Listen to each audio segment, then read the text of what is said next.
संगत जी, आइए सत्संग की शुरुआत करते हैं और सत्संग के लिए इनवाइट करते हैं निष्ठा चौधरी आंटी को। आंटी आप प्लीज आएं और गुरु जी का सत्संग शेयर करें। जय गुरु जी, संगत जी, जय गुरु जी सबका। शुक्राना to Guru ji for giving me the opportunity और मुझे ये चांस देने का कि मैं अपने सत्संग और अपनी ब्लेसिंग सबके साथ शेयर कर पाऊं। गुरु जी ने बहुत बहुत बहुत ब्लेसिंग्स दी हैं और मैं शायद से सिर्फ एक सरफेस टच कर पाऊंगी आज के सत्संग में। मैं गुरु जी की एक रूल फॉलो करने की कोशिश करती हूँ कि शॉर्ट में सत्संग करें, तो मैं बहुत सारे सत्संग लेकिन शॉर्ट में करूंगी। और मुझे अगर मैं कुछ गलत बोलूं या अगर कुछ मुझसे भूल हो जाए तो माफी चाहती हूँ संगत जी एंड गुरु जी। तो मैं शुरू करूंगी। जब हम पहली बार गुरु जी से मिले थे तो 2006 में मेरे पापा चौधरी अंकल और मम्मा पहली बार गुरु जी के पास बैसाखी के टाइम पे गए थे। जैसा कि आपने शायद उनके सत्संग में सुना होगा कभी।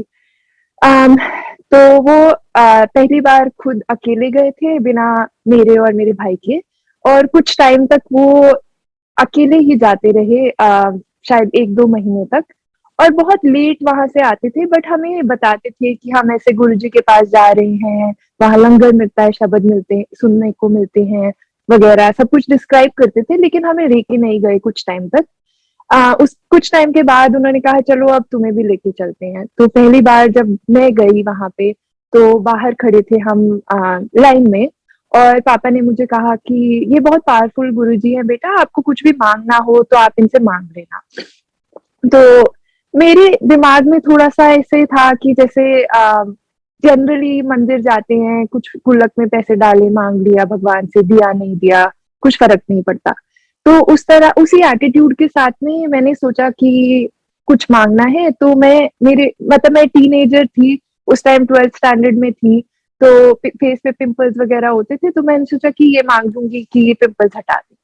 तो वहां गई, मत्था टेका गुरुजी के आगे। मैंने अभी मुंह खोला भी नहीं, कुछ कहा भी नहीं, गुरुजी ने बहुत जोर से डांटा और बोला मंगिया ना कर, कम खराब कर लेंगी। तो सच बताओ तो मुझे समझ नहीं आया कि उन्होंने बोला क्या। तो उनके साइड में चरण सेवा में कोई एक अंकल बैठे थे, उन्होंने कहा कि बेटा इसे मांगते नहीं है, आप जाके बैठ जाओ। मेरे कंफ्यूज से चेहरे को देख के उन्होंने समझा दिया, तो मैं जाके बैठ गई।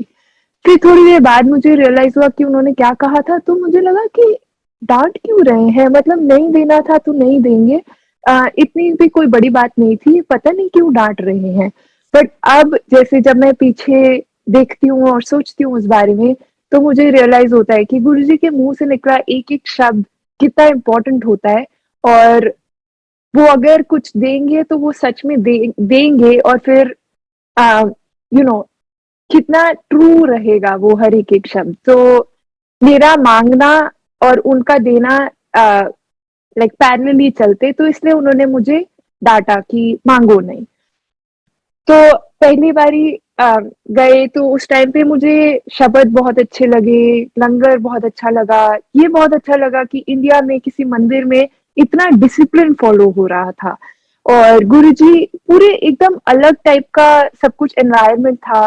गुरुजी होते हुए कोई प्रवचन नहीं सुना रहे थे, ये नहीं कह रहे थे कि ऐसा करो वैसा नहीं करो वगैरह। तो ये सब चीजें मुझे बहुत अच्छी लगी, बट मुझे बुरा लगा कि उन्होंने मुझे इस तरह से डांट दिया था। बट एनीवेज, क्योंकि सब बाकी के सारे फैक्टर्स बहुत अच्छे लगे, तो मुझे मंदिर जाना फिर भी अच्छा लगता रहा। कुछ टाइम के बाद में मुझे ये कन्विंस हो गया कि हो सकता है कि जो मैं मांगने वाली थी वो गलत था, तो मैं इस बार कुछ अलग मांगने की कोशिश करूंगी। तो अगली बारी फिर से मांगने की कोशिश करी, फिर मुझे डांट पड़ गई, और मैंने अगेन कुछ मांगा नहीं, अपने मुंह से कुछ निकाला नहीं। पहले ही गुरुजी को पता था कि मैं क्या बोलने वाली हूँ, और उन्होंने पहले ही डांट दिया। तो ये मेरी लाइफ का एक तरह से थीम बन गया कि मंगिया ना कर, कम खराब कर लेंगी, जो कि मुझे अब जाके समझ आता है कि गुरुजी क्या कहना चाह रहे थे और उन्होंने क्यों मुझे 2 बार इस तरह से डांटा। बट एनीवेज, मैं जाती रही गुरुजी के पास, एंड धीरे धीरे मुझे उनके ऊपर भरोसा, मतलब विश्वास होना शुरू हुआ। बट एक बार हम बैठे थे और किसी संगत ने सत्संग सुनाया, और उन्होंने कहा कि गुरुजी जो है वो शिव जी का रूप है। तो मैं बचपन से शिव जी की बहुत पूजा करती थी और बहुत शिव जी को मानती थी। शिव जी मेरे फेवरेट भगवान थे। मेरा उनके साथ बहुत डीप कनेक्शन था।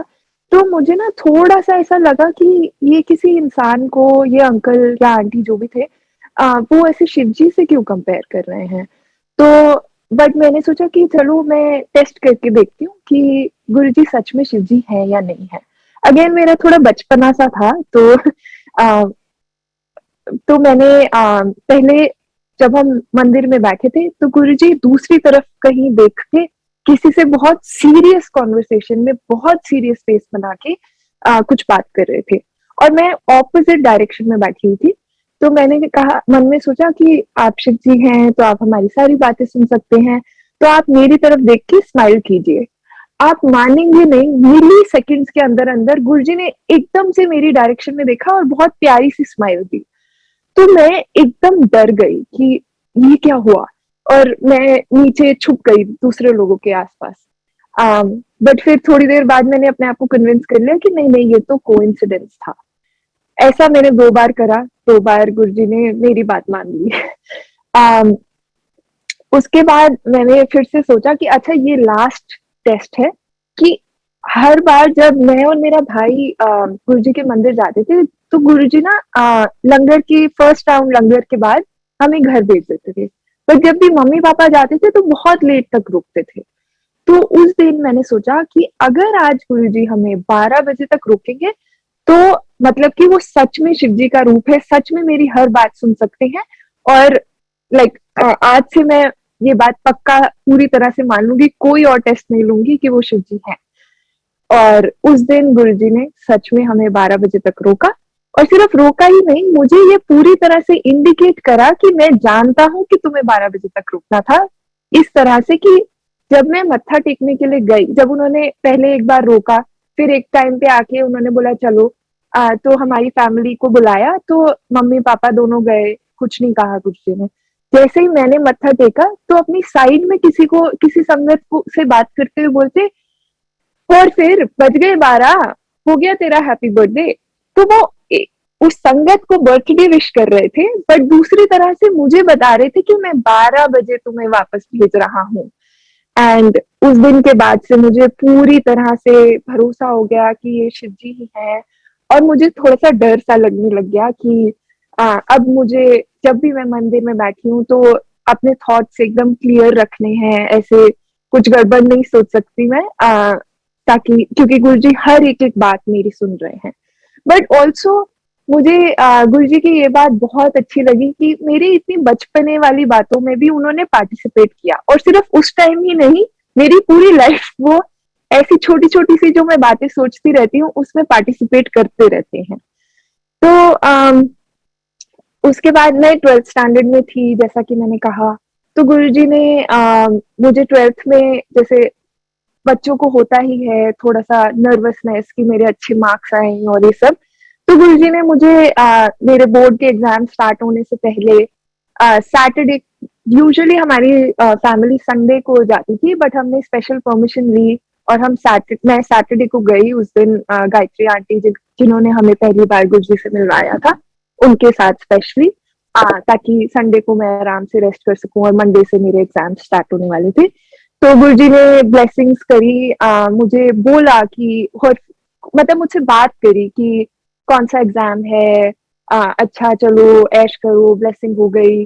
और फिर एक्स्ट्रा कड़ा प्रसाद खिलाया उस रात को, और मेरे 12th में अच्छे मार्क्स आए, जिस तरह से मैं मेरी पढ़ाई होती थी उसके हिसाब से ठीक ठाक मार्क्स आए। उसके बाद 27 मई 2007 को गुरुजी ने हमारे घर पे सत्संग कराया था, जस्ट चोला छोड़ने से कुछ दिन पहले। जैसा कि पापा ने उसके बारे में काफी सत्संग किए हुए हैं, बट मेरा सत्संग उस दिन के बारे में ये है कि उस दिन मेरा एक इंजीनियरिंग का एग्जाम था, और मैं एग्जाम देके आई, मेरा बहुत खराब एग्जाम हुआ था, तो मैं थोड़ा सा गुरुजी से एक तरह से नाराज सी थी। बट ऐसे कुछ नहीं था, थोड़ा सा मेरा मूड खराब था। तो उस रात को मैं, पापा ने मुझसे पूछा था कि मंदिर चलना है, तो मैंने मना कर दिया जाने से। ऑल्दो मुझे उस बात का कभी-कभी रिग्रेट होता है कि मैं एक लास्ट टाइम गुरुजी से मिल नहीं पाई, but on the other hand Guruji ने पापा को बहुत लेट तक रोका था उस रात को और बहुत सारी ब्लेसिंग्स दी थी, तो शायद अगर मैं उनके साथ होती, और ऑब्वियसली हर चीज़ जो है वो गुरुजी की मर्ज़ी से होती है, तो उन्होंने अपनी मर्ज़ी से ही मुझे नहीं बुलाया था उस दिन। बट उस दिन पापा को उन्होंने जोड़े का प्रसाद दिया था। तो जब सुबह 4-5 बजे, जितने भी बजे पापा घर वापस आए थे, उसके बाद से ना मैं हमारा डुप्लेक्स घर था, तो ऊपर के फ्लोर पे मैं सो रही थी और मुझे बहुत ज़ोर से फ्रेग्रेंस आ रही थी, इतनी ज़्यादा फ्रेग्रेंस कि मुझे नींद नहीं आ पा रही थी। तो अल्टीमेटली एक टाइम पे पापा आए ऊपर और उन्होंने पूछा कि अच्छा जाग रहे हो? तो मैंने कहा हाँ, मैं जाग रही हूँ।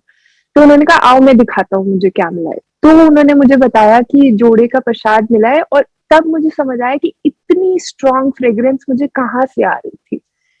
तो बट हाँ, तो हमें गुरुजी ने इतनी बड़ी ब्लेसिंग दी। चूल्हा छोड़ने से कुछ टाइम पहले गुरुजी ने मतलब मेरी क्या मैं आगे पढ़ाई करूँगी वगैरह हमने उनसे पूछा था। तो गुरुजी ने पहले मुझे लॉ करने को बोला, बट हमने पूछा कि इंजीनियरिंग कर ले, क्योंकि मेरा लॉ करने का कोई प्लान नहीं था। तो गुरुजी ने कहा हाँ, चलो इंजीनियरिंग कर लो, कोई बात नहीं। तो इंजीनियरिंग के लिए तो उन्होंने ब्लेस कर दिया, बट उन्होंने साथ में ये भी बोला कि घर से बाहर नहीं जाना। तो बट मैं कोई बहुत अच्छी स्टूडेंट नहीं थी, ना मेरे कोई बहुत ज़्यादा अच्छे मार्क्स आते थे। तो मेरा कोई बहुत अच्छे कॉलेज में आस-पास में हो नहीं पाया एडमिशन। जहाँ हुआ वो काफ़ी दूर का कॉलेज था, एक साउथ इंडिया में कोई कॉलेज मिला, बट उसकी एक ब्रांच थी जो कि मैं जगह भूल गई हूँ, बट नोएडा से कुछ 2-3 घंटे दूर थी। तो घर से कम्यूट करना तो पॉसिबल नहीं था उस कॉलेज में भी। बट हमने फिर भी कोशिश करी, हमने सोचा चलो वीकेंड पे आके एक तरह से घर पे रह रहे हैं टाइप हो जाएगा। बट अल्टीमेटली जैसे कि गुरुजी ने निकालना ही था रास्ता घर पे रहने का, तो उन्होंने निकाल दिया और मेरा गुड़गाँव में एक कॉलेज में एडमिशन हो गया। अम, घर से बाहर नहीं जाना ये कब तक के लिए लास्ट करेगा ये भी हमें नहीं कोई आइडिया था, क्योंकि गुरुजी ने चोला छोड़ दिया। बट एनीवेज मैं ये कॉलेज जाती रही और फिर गुरुजी ने एक टाइम पे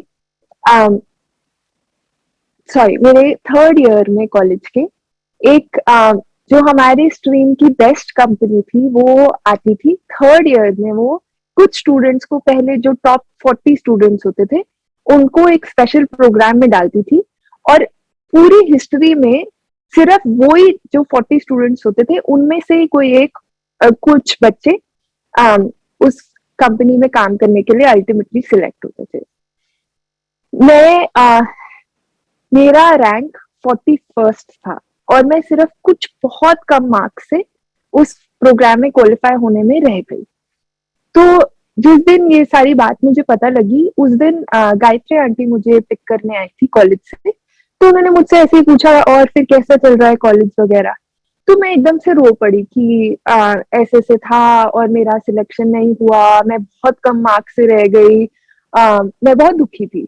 तो गायत्री आंटी जो कि गुरुजी के पास बहुत पहले से जा रही थी और मुझसे काफी ज्यादा मेच्योर थी और समझती थी गुरुजी की पावर्स को, शक्ति को, सब चीज को। तो उन्होंने कहा देखो अगर गुरुजी चाहते होंगे ना तो आपका इसी कंपनी में जॉब आपको मिल जाएगी। तो मैंने सोचा कि शायद ना गायत्री आंटी को समझ नहीं आया है कि ऐसे नहीं हो सकता है, जिन बच्चों को सिलेक्ट किया है उन्हीं में से किसी को जॉब मिलेगी, मुझे शायद से अब इस कंपनी में जॉब ही नहीं मिलेगी। दैट इज जिस डायरेक्शन में ये पूरी बात जा रही है। बट एनीवेज वो जो 40 बच्चे थे उनको स्पेशली सैटरडे संडे को आना होता था कॉलेज और एक्स्ट्रा पढ़ाई करनी होती थी। बट उस टाइम पे मुझे गुरुजी की सेवा मिल गई। संडेज को मैं सेवा में जाने लग गई, तो मैं सेवा में जाती थी और वो बच्चे कॉलेज जाके पढ़ाई करते थे। जब वो कंपनी एक्चुअली में जो हायरिंग के लिए आई तो उन्होंने वो 40 में से 25 बच्चे या कुछ ऐसे सिलेक्ट करे एंड उनके अलावा 2 और बच्चे सिलेक्ट करे जो उस प्रोग्राम में नहीं थे, उनमें से एक मैं थी। तो गुरुजी ने, मतलब गायत्री आंटी की बात सच निकली कि गुरुजी ने चाहा तो मेरी उसी कंपनी में जॉब लग गई, चाहे मेरा वो एक्स्ट्रा प्रोग्राम में टाइम वेस्ट, जिसको मैं कहूंगी आज लुकिंग बैक, कि मेरा वो टाइम वेस्ट नहीं कराया, वो अननेसेसरी प्रोग्राम में पढ़ाइयां करा के उन्होंने ऐसे ही ब्लेस कर दिया कि साइड में से उन्होंने जॉब दिला दी। उसके बाद जब मेरी वो कंपनी में जॉब लग गई तो मुझे गुरुजी ने सिर्फ पूरे मेरे कॉलेज में से सिर्फ मैं अकेली थी जिसको एक ऐसी टीम में डाल दिया जो कि यूके जाने वाले थे, लंदन, काम के लिए 3-4 महीने के लिए। तो उस टाइम पे मुझे लगा कि गुरुजी ने अब वो घर से बाहर नहीं जाना वाला, जो उनका एक रिस्ट्रिक्शन थी वो लिफ्ट करवा दी है। अब मैं घर से बाहर जा सकती हूँ शायद। तो मैं गई और सब ठीक रहा और वापस आ गई। उसके बाद काफी टाइम तक मैं सेवा में जाती रही गुरुजी के, बट एक पॉइंट पे आके सेवा बंद हो गई मेरी, जिस भी रीजन से। तो उस टाइम पे मेरा बहुत मन था कि आगे कुछ पढ़ाई करूं, कि मैं एमबीए करूं। बेसिकली मेरा इंजीनियरिंग से थोड़ा सा मन हट चुका था, जो शायद से गुरुजी को पहले से ही पता था, बट उन्होंने फिर भी मुझे उस डायरेक्शन में जाने दिया। तो मैं एमबीए करना चाह रही थी, बट मैं अगेन बहुत कोई पढ़ाई में बहुत अच्छी नहीं थी, तो वो आईआईएम वगैरह तो मुझसे शायद से क्लियर नहीं हो पाता। बट एनीवेज मैंने पढ़ाई करना स्टार्ट कर दिया अपनी एमबीए के लिए, क्योंकि अब संडेज थोड़े फ्री हो गए थे मेरे, मैं मंदिर तो जा नहीं पा रही थी। तो मम्मी पापा ने भी एनकरेज करा कि हाँ बेटा पढ़ाई कर लो, अपने आप से जीमैट वगैरह की तैयारी कर लो। तो मैंने तैयारी करी और मेरा जीमैट में ठीक ठाक मार्क्स आ गए। एंड फिर मैं पढ़ाई करने के लिए बाहर जाना चाहती थी, तो मैंने बहुत सारी यूनिवर्सिटीज में देखा कि क्या सिस्टम है वगैरह, बट मैं बहुत ज्यादा पैसे नहीं स्पेंड करना चाहती थी उस पे। तो मैं स्कॉलरशिप्स की कोशिश कर रही थी। अल्टीमेटली गुरुजी ने मुझे स्कॉलरशिप दिला दी, और स्कॉलरशिप ही नहीं, 90% स्कॉलरशिप दिला दी। तो मतलब ऑलमोस्ट मेरा जो पढ़ाई थी वो ऑलमोस्ट फ्री करा दी उन्होंने। और मैं यूएस आ गई। यूएस में अपस्टेट न्यूयॉर्क में यूनिवर्सिटी में आई, वहां पढ़ाई करी। उसका ना बहुत ज्यादा नाम नहीं था यूनिवर्सिटी का, बट क्योंकि मुझे 90% स्कॉलरशिप मिल रही थी तो मैंने इसी यूनिवर्सिटी पे स्ट्रिक्ट रही कि कोई बात नहीं, अगर मुझे जॉब नहीं भी मिलेगी बाद में तो भी कोई बात नहीं, एटलीस्ट एक ठीक ठाक यूनिवर्सिटी से ठीक ठाक डिग्री वगैरह लेके तो मैं वापस ही आ जाऊंगी अगर नहीं मिला कुछ तो बट मेरे मार्क्स वगैरह अच्छे आए, मैं पढ़ाई में अच्छी हो गई एक्चुअली यहाँ आके। एमबीए अच्छे से मार्क्स वगैरह के साथ करा। उसके बाद जब आप ग्रेजुएट करते हो यहाँ यूएस में, तो आपको ना एक कुछ टाइम पीरियड मिलता है, आई थिंक 60 डेज या कुछ ऐसा, जिसके अंदर अंदर आपको जॉब ढूंढनी होती है और आपको एक डेट बतानी होती है, ऐसे ही गेस करके ग्रेजुएशन के बाद कुछ नंबर ऑफ डेज के अंदर अंदर, कि कब आप अपनी जॉब स्टार्ट करोगे। तो लोगों को ऐसी रैंडम कैलकुलेशंस करनी होती है कि कब हमें जॉब मिलेगी टाइप। तो अब कुछ जून या जुलाई की डेट अगर चूज करनी हो तो हम लोग क्या ही चूज करेंगे, 7 जुलाई। तो मैंने 7 जुलाई की डेट चूज कर ली कि मेरी जॉब 7 जुलाई को लग जाएगी। उसके बाद मैं काफी टाइम तक इंटरव्यूज वगैरह देती रही, कोशिश करती रही, थोड़ा मुश्किल रहा, बट अल्टीमेटली गुरुजी ने मुझे जॉब दिलवा दी। अपनी कॉलेज की एक मेरे यूनिवर्सिटी के किसी एक सीनियर ग्रेजुएट पर्सन के थ्रू, जो कि ईवीपी था उस कंपनी में, उसने खुद मुझे मैसेज करा और पूछा तुम्हें जॉब चाहिए क्या, जो कि कभी नहीं होता है। कौन अपनी तरफ से आके पूछता है किसी ग्रेजुएट हुए बच्चे से जिसको कोई एक्सपीरियंस नहीं है एमबीए में, उससे खुद पूछ रहा है वो कि तुम्हें जॉब चाहिए। तो मैंने उसको हाँ बोल दिया और गुरुजी ने ऐसी ब्लेसिंग करी कि इंटरव्यू के टाइम पे मुझे पता नहीं एक अलग ही कॉन्फिडेंस आ गया और मैं ऐसे से जवाब दे रही हूँ जो बाद में मैं सोच रही हूँ मुझे इस बारे में पता भी था, मैंने कहाँ से ये आंसर दे दिया। बट एनीवेज गुरुजी ने ब्लेस किया है तो होना ही था। और 7 जुलाई को, जो कि वेंसडे या कुछ ऐसा था, नॉर्मल दिन नहीं था जॉब स्टार्ट करने का, बट उन्होंने मुझे बोला 5 जुलाई को स्टार्ट कर सकते हो। मैंने कहा नहीं, मैं 7 को स्टार्ट करूंगी। उन्होंने कहा हाँ ठीक है कोई बात नहीं, 7 को आप स्टार्ट करो। तो मैंने 7 जुलाई को अपनी यहाँ पर जॉब स्टार्ट करी। उसके बाद यहाँ पर एक लॉटरी सिस्टम होता है जिसमें आपको H1B का वीजा वगैरह लॉटरी में निकलता है। तो अब लॉटरी मतलब कि गुरुजी की मर्जी। तो मैं अपनी जॉब के साथ में मैंने अप्लाई करा वो लॉटरी में। उसके बाद मतलब मैं थोड़ी सी डाइसी थी, तो मैं अपनी लाइफ में कोई ज्यादा चेंजेस नहीं कर रही थी, जैसे घर में कुछ फर्नीचर खरीदना हो या कुछ छोटी मोटी चीज खरीदनी हो। तो आई वाज लाइक नहीं नहीं, पता नहीं है कि मैं रुकूंगी यहाँ इस कंट्री में या नहीं, ये तो गुरुजी की मर्जी है। तो काफी सारे इंडियन बच्चे जो होते हैं वो कुछ अलग जुगाड़ निकाल लेते हैं यहाँ रुकने का, जिसमें कि मेरे काफी सारे फ्रेंड्स भी बोल रहे थे कि अगर नहीं लगा पहली बारी में हमारा वीजा तो हम कुछ और ट्राई कर लेंगे। बट मैं अपने दिमाग में क्लियर थी कि मैंने गुरुजी से, क्योंकि मांगना भी नहीं है, जो गुरुजी देंगे वो चुपचाप से ले लेना है। तो अगर गुरुजी चाहेंगे तो मेरा पहली बारी में ये लॉटरी में निकल आएगा नाम, और अगर नहीं आया तो क्लियर इंडिकेशन है कि गुरुजी नहीं चाहते हैं कि मैं यहाँ रुकूं, तो मैं नहीं रुकूंगी और मैं वापस आ जाऊंगी। तो इस सब में बीच में एक टाइम पे क्या हुआ, मैं ड्राइविंग लाइसेंस लेने गई। तो एक बार गई, उन्होंने मुझे कुछ डॉक्यूमेंट नहीं था ऐसा कह के वापस भेज दिया। और मैं न्यूयॉर्क जर्सी सिटी एरिया में रहती थी, तो मेरे पास कोई गाड़ी नहीं थी, मैं ऐसी ही ड्राइविंग लाइसेंस लेने गई थी। एक बार दोबारा मैं गई तो मैं सैटरडे को सुबह सुबह 7 बजे पहुंच गई। मैं लाइन में लगी, पूरा प्रोसेस एक एक पॉइंट कंप्लीट कर लिया, फिर वो दूसरी लाइन में लगा देते हैं।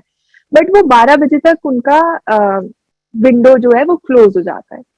तो मैं लाइन में सेकंड लाइन में जब खड़ी थी तो मेरा नंबर बहुत पीछे का था, कुछ 60-70 कुछ ऐसे करके नंबर था। तो कोई चांस ही नहीं था, 11:30 बज चुके थे, 12 बजे वो बंद कर देते हैं, तो कोई चांस ही नहीं था कि मेरा नंबर आ जाता।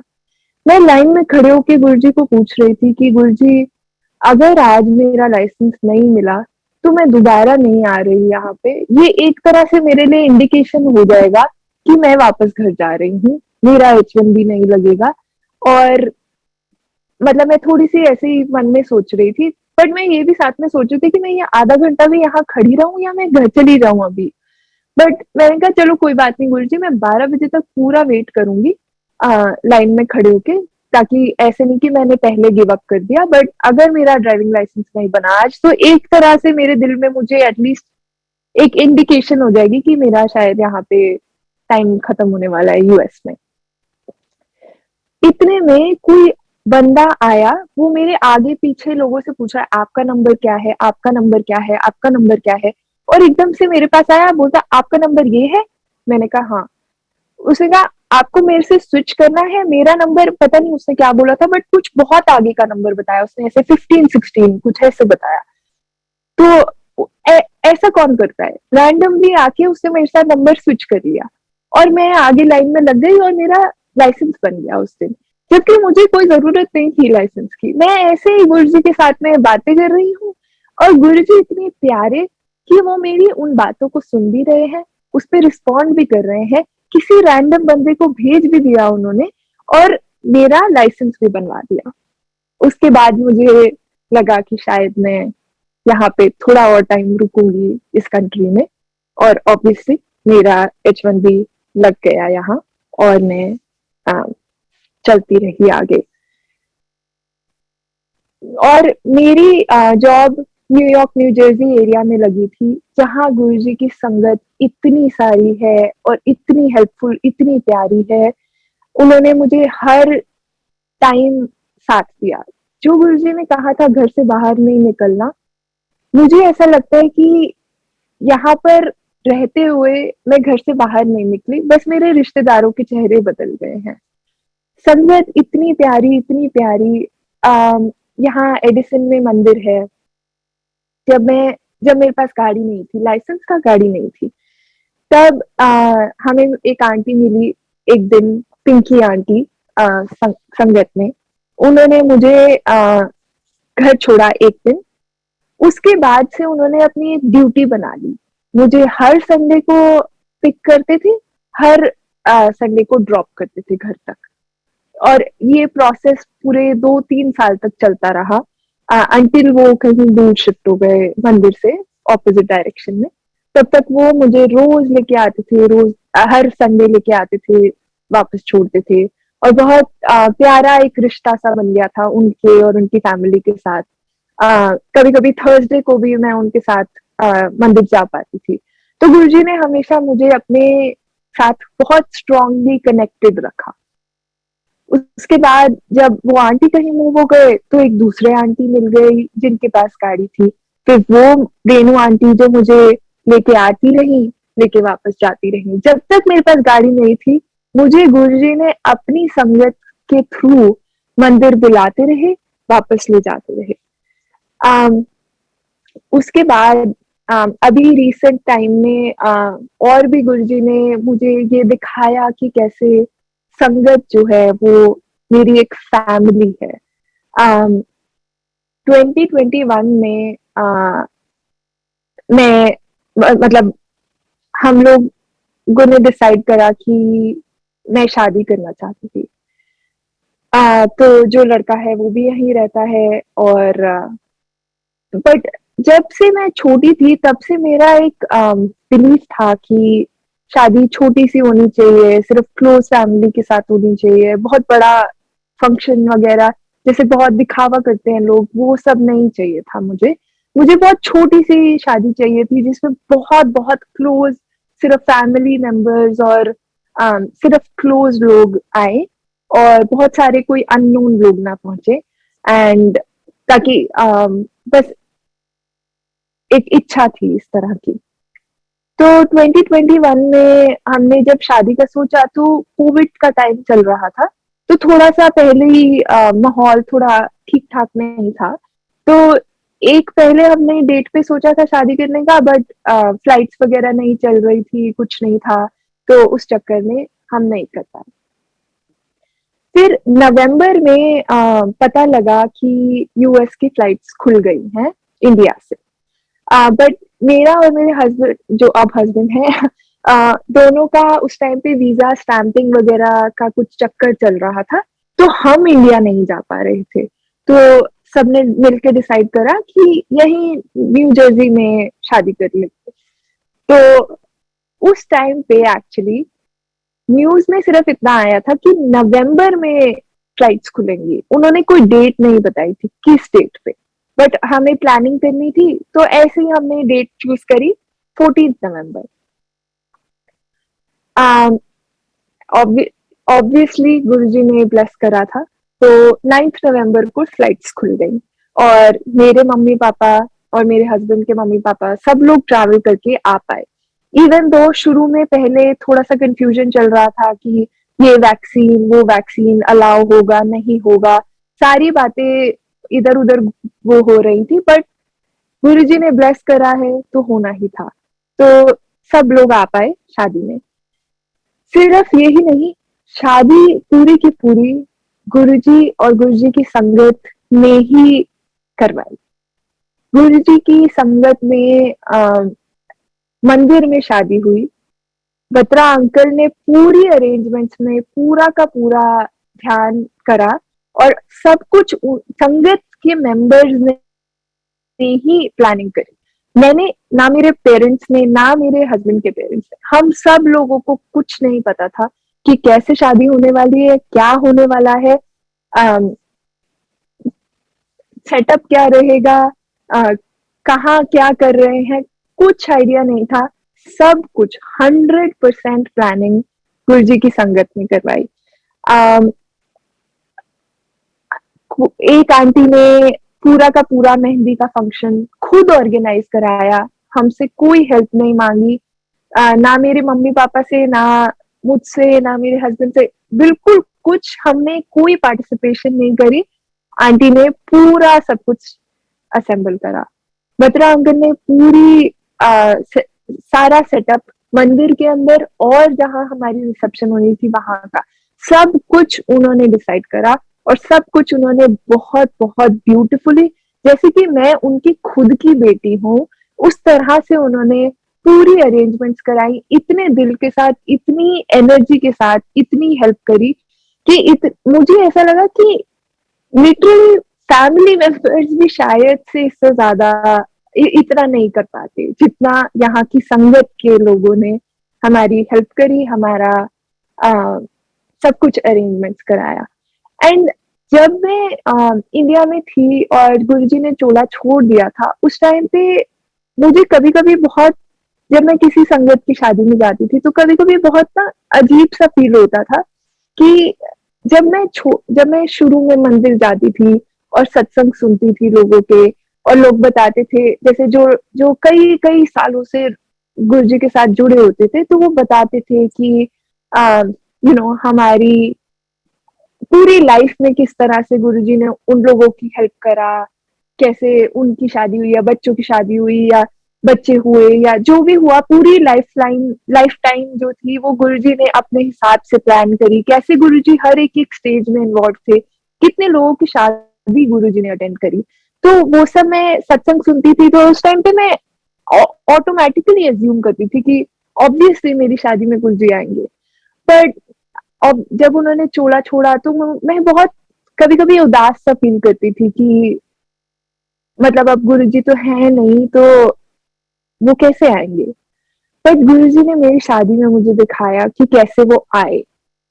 मेरी शादी गुरुजी के दरबार में हुई और गुरुजी का पूरा स्वरूप वहां था, गुरुजी पूरे प्रेजेंट थे और गुरुजी की संगत इतनी सारी प्रेजेंट थी।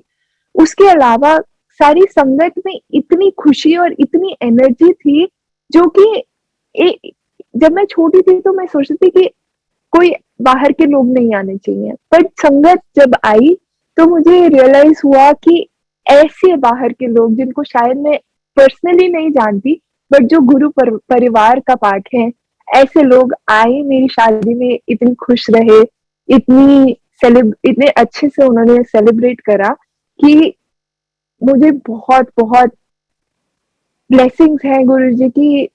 मुझे उस दिन रियलाइज हुआ कि किस तरह से मैं गुरुजी की बेटी हूँ, जो कि गुरुजी ने एक टाइम पे मेरे पापा को कहा था कि ये साडी कुड़ी है।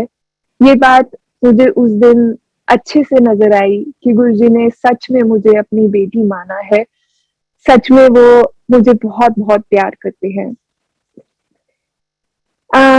फिर हाँ, हमारी शादी हुई।